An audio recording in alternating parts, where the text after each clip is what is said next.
மக்களே, welcome back to joyful SSR channel. இன்றைக்கி நம்ம என்ன பார்க்க போகிறோம்னா டேஸ்டியான கோகோனட் பால்னால் பார்க்க போகிறோம். இது செய்கிறது ரொம்ப ஈஸி. செஞ்சுட்டிங்கன்னா நீங்கள் எப்போ பார்த்தாலும் செய்யலாம்னு நீங்கள் நினைப்பீங்க.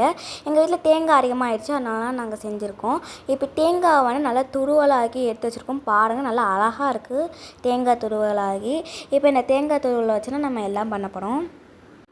ஆமாம் மக்களே, நம்ம என் பொண்ணு சொன்ன மாதிரி தேங்காய் துருவலை வச்சு இன்றைக்கி ஒரு கோகோனட் பால் மாதிரி ஒரு ரெசிபி செய்யலான்னு இருக்கோம். அதுக்கு வந்து கோதுமை மாவு 3 கப்பு எடுத்துக்கிறோம். 5 முடி தேங்காய்க்கு 3 கப்பு கோதுமை மாவு எடுத்துக்கிறோம். 3 கப்பு கோதுமை மாவு கரெக்டான ரேஷியோவாக கரெக்டாக இருக்கும். அது வந்து அப்போ தான் உங்களுக்கு வந்து அந்த ஸ்பாஞ்சியாக நம்ம வந்து அதை பொரிச்சு எடுக்கிறதுக்கு கரெக்டாக இருக்கும். இப்போ அடுத்தது என்ன பண்ணுறோன்னா 2.5 கப்பு சர்க்கரை எடுத்துக்கிறோம். 2.5 கப்பு சர்க்கரை எடுத்துகிட்டு 1/2 கப்பு ரவை எடுத்துகிட்டு 4 ஏலக்காய் போட்டு நம்ம என்ன பண்ணோம்னா மிக்சியில் வந்து நல்லா கிரைண்ட் பண்ணிக்கிறோம். மிக்சியில் நல்லா கிரைண்ட் பண்ணிவிட்டு இப்போ என்ன பண்ணுறோன்னா அந்த தேங்காய் துருவலோட இதை வந்து எல்லாத்தையும் நம்ம வந்து மிக்ஸ் பண்ணிக்கிறோம். நல்லா அந்த தேங்காய் துருவலை என்ன பண்ணோம்னா ஆமாம் மக்கள், எங்கள் அம்மா சொன்ன மாதிரி இந்த தேங்காய் துருவலை இந்த மாவோடு போட்டு நல்லா பிசைஞ்சுக்கணும்.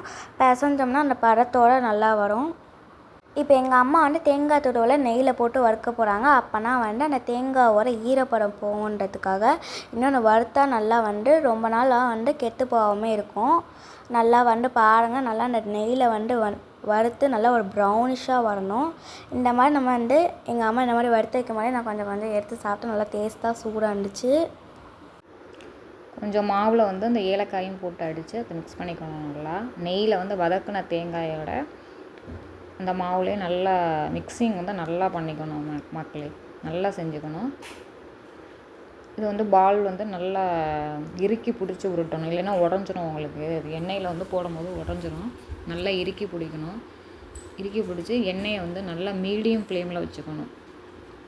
எண்ணெயை மீடியம் ஃப்ளேமில் வச்சுட்டு ரொம்ப வந்து ஹையில் வச்சுட்டோம்னா வந்து ஓவராக வந்து கருகியும் போயிடும், வந்து விரிஞ்சும் கொடுத்து உங்களுக்கு வந்து உடஞ்சி போயிடும்.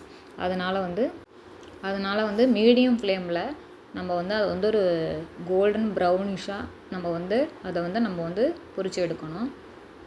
அப்போ தான் வந்து நம்மளுக்கு ஒரு சூப்பரான ஸ்பாஞ்சாக நல்லா வந்து சூப்பராக ஸ்பாஞ்சாக இருக்கும். நல்லா அந்த பால் வந்து சூப்பராக இருக்கும்.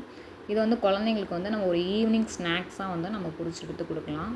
முன்னாடியே ரெடி பண்ணி வச்சுட்டோம்னா ஈவினிங் டைமில் ஸ்கூல் விட்டு வந்தாங்காட்டியும் நம்ம வந்து இது ஒரு ஈவினிங் ஸ்நாக்ஸாக கொடுக்கலாம். இப்போ அது வந்து நான் என் பொண்ணுக்காண்டி தான் அது வந்து செஞ்சு கொடுக்குறேன். அதுக்கு வந்து இது ரொம்ப பிடிக்கும். அது ஸ்வீட்டாக ரிப்பீட்டடாக வந்து இது சாப்பிட்டவங்க வந்து ரிப்பீட்டடாக நம்ம இதை செஞ்சு சாப்பிடணுங்கிற ஒரு ஆர்வம் தான் வரும். எல்லா குழந்தைங்களுக்குமே இது குழந்தைங்களுக்கு ரொம்ப பிடிக்கும் இது. ஓகே மக்களே, இந்த நம்மளோட கோகோனட் பால் வந்து ரெடி ஆகிடுச்சு. சூப்பராக எப்படி வந்திருக்கு பாருங்கள். இதை வந்து ஒரு 1 வீக் வச்சுக்கலாம் மக்களே. ஒரு கண்டெய்னர் பாக்ஸில் போட்டு நம்ம வந்து ஸ்டோர் பண்ணி ஒரு ஃப்ரிட்ஜில் வச்சுட்டு 1 வீக் நம்ம எடுத்து சாப்பிட்லாம். இந்த வீடியோ பிடிச்சிருந்தா லைக் பண்ணுங்கள், சப்ஸ்கிரைப் பண்ணுங்கள், ஷேர் பண்ணிவிடுங்க. பாய் பாய்.